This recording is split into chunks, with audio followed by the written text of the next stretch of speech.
মোহাম্মদ আমির হোসেন গেল বছর দুয়েক আগে দুপাহাড়িয়ে হুইল চেয়ারে ভর করে চলছে জীবন। জীবনের সেই জীবিকার তাগিদে ক্ষুদ্র ব্যবসা করেন সৈকত পাড়ে।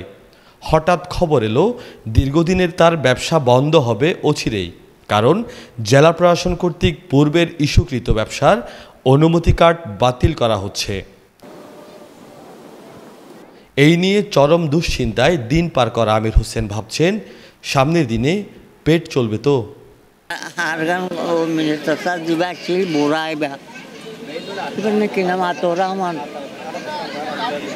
পুরানকার আছে আতরা মানে আইরে কাটকো ইচ্ছা আইরে বইতে চাটা হাইতো সারা আছে তো গলাত আছে খাটা ইকে গেলে গলাত দিও স্যার হ্যাঁ ভাই করে আছে বাকি রায় অচলে গিয়ে পরে দিয়ে জ্বালা রাখতে তো ওরা পাতে দেশ। রেহেনা বেগম একমাত্র সন্তানের নামে ইস্যুকৃত কার্ডটি 1 বছরের জন্য ভাড়া দিয়েছেন। চোখের পানি ফেলে রেহেনা জানান, পায়ের অপারেশন করাতে এর বিকল্প ছিল না। আমি কার্ড দিয়া দিই, কার্ড যদি না দিলে আমার পাড়াতে কার্ডে ভাড়া দিত, আমি কার্ড বুঝবো টাকা সবার কাছে ভিক্ষা করতে হতো আমার। আমি ভিক্ষা কার কাছে করবো, কে ভিক্ষা দিব? আমার তো সবাই চিনি, আমার তো কে ভিক্ষা দিব না।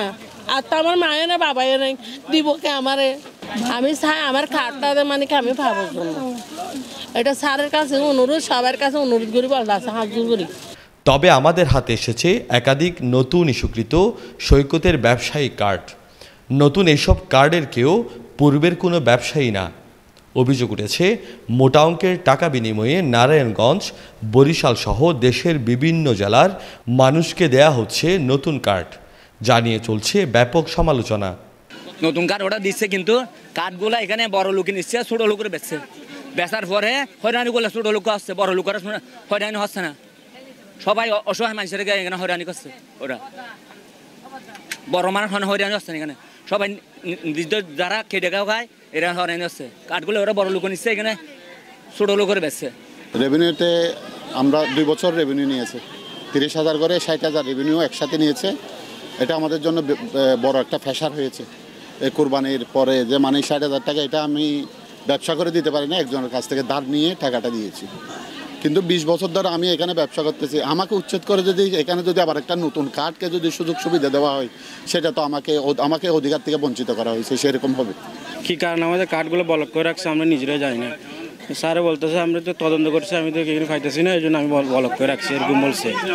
তা আমি স্যারের কাছে গেছিলাম, স্যারে বলছে যে আমি তদন্ত করে মানে যাই না, আপনাদেরকে জানাবো, এরকম বলছে। কিছু কার্ড দিছে, কিছু কার্ড দেয় নাই। আবার শুনতেছি কিছু কার্ড নতুনভাবে মানে কি স্যাররা নতুনভাবে কার্ড দিতেছে। তা আমাদের কার্ডগুলো কেন বলা রাখবে? আমাদের রানিং দোকান আছে, আমরা প্রতি বছর সরকারকে ঋণ দিয়েছি। লাবণী পয়েন্টের একই দশা, বেচা কেনা তো দূরের কথা, দোকানগুলো যেন জরাজীর্ণ অবস্থায় পড়ে আছে। এখানকার ব্যবসায়ীরা রয়েছে আতঙ্কে। আমাদের নাম এখনো আসে নাই। আমরা প্রশাসনের কাছে অনুরোধ জানাচ্ছি যে আমাদের কার্ডগুলা যাতে আমরা পাই, ওই দৃষ্টিতে যেন আমাদেরকে মানে দেখানো হয়, আমাদের যে কার্ডগুলো পাওয়া যায়, আমরা যাতে আমাদের হাতে আমাদের কার্ডগুলো যাতে আসে, এভাবে যেন প্রশাসন ওই কাজটা করে। আমি নিজে দোকানদারি করতেছি, আমার নিজের দোকানদারি করতেছি আমি। সৈকতে ক্ষুদ্র ব্যবসায়ীদের কার্ড নবায়ন ও হস্তান্তরের দায়িত্বে থাকা জেলা প্রশাসনের পর্যটন সেলের নির্বাহী ম্যাজিস্ট্রেট নাফিস ইন্তেসার কার্ড বাণিজ্যের বিষয়ে ক্যামেরার সামনে কথা বলতে রাজি হননি। এদিকে 2024 সালের 1 ডিসেম্বর কক্সবাজার সমুদ্র সৈকতের বালিয়াড়ি দখল করে শতাধিক স্থাপনা নির্মাণ হওয়ায় 3 সচিব, কক্সবাজার জেলা প্রশাসক, বিদ্যুৎ উন্নয়ন বোর্ডের নির্বাহী প্রকৌশলী সহ 12 সরকারি কর্মকর্তাকে আইনি নোটিশ দিয়েছিল বাংলাদেশ পরিবেশ আইনজীবী সমিতি বেলা। এর আগে 2022 সালে অবৈধ স্থাপনার অভিযোগে জেলা প্রশাসককে উচ্চ আদালতে তলবও করা হয়েছিল এবং সতর্ক করে বলা হয়েছিল যেন দখল ও নির্মাণ ঠেকানো হয়। News desk, TTN।